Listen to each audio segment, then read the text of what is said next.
काका, ये धारा 370 क्या है?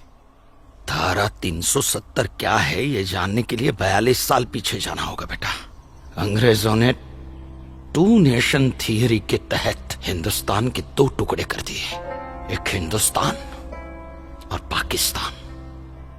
पाकिस्तान की बहुत इच्छा थी कि जम्मू कश्मीर का विलीनीकरण पाकिस्तान में हो जाए, और राजा हरि सिंह चाहते थे कि कश्मीर एक स्वतंत्र देश रहे।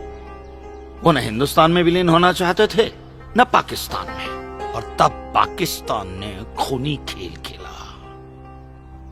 अक्टूबर 1947 में पठानी कबायलियों को जम्मू कश्मीर के खिलाफ उकसाया, कश्मीरी पंडितों का कत्लेआम करवाया। ऐसे हालात देखकर राजा हरि सिंह ने घबराकर नेहरू जी से कहा, कृपा करके आप कश्मीर को बचा लीजिए।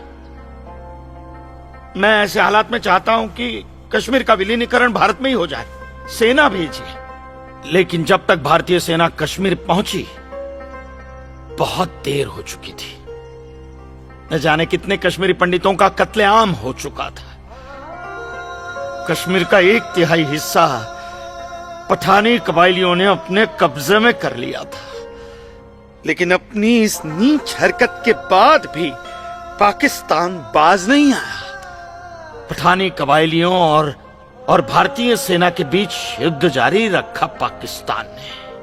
संयुक्त राष्ट्र सुरक्षा परिषद के 3 सदस्य आयोग की रिपोर्ट पर 13 अगस्त 1948 को पठानी कबायलियों और भारतीय सेना के बीच युद्ध विराम घोषित हुआ, और यह तय किया गया कि कश्मीर समस्या का हल जनमत के आधार पर ही होगा। सितंबर 1951 में मताधिकार के बाद एक बार फिर जम्मू कश्मीर के भारत में विलय की पुष्टि की गई, मगर इसी दौरान शेख अब्दुल्ला ने अपने हाथों से धारा 370 का ड्राफ्ट तैयार किया और नेहरू जी को सौंपा।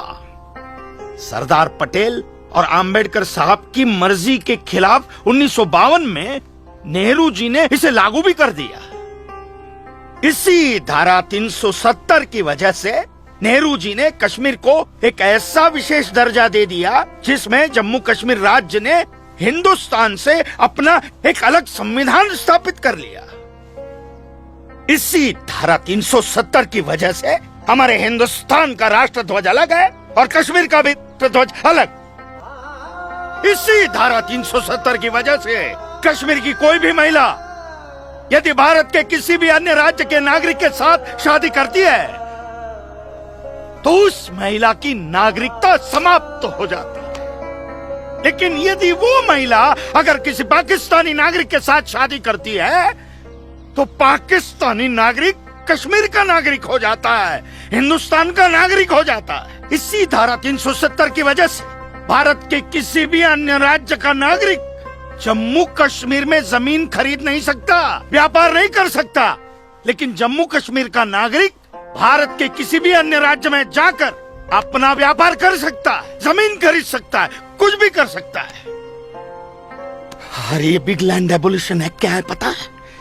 यदि जम्मू कश्मीर का कोई भी मुसलमान जमीन ठेके पर लेकर खेती करता है तो कश्मीर की सरकार उस हिंदू को बिना मुआवजा दिए वो जमीन जबरन उस मुसलमान को दे सकती है। ये है बिग लैंड एबोलिशन एक्ट, ये है धारा 370-35 से, और इसी का नतीजा है ये गिरधारी जी का फैसला।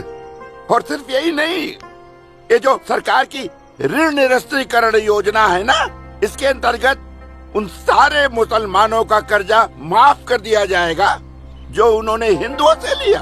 बताइए। सरकारी नौकरियों में 5% का आरक्षण हम हिंदुओं के लिए किया है। सारे हिंदू कश्मीर से चले जाएं, यही चाहता है पाकिस्तान और यही चाहते थे शेख अब्दुल्ला।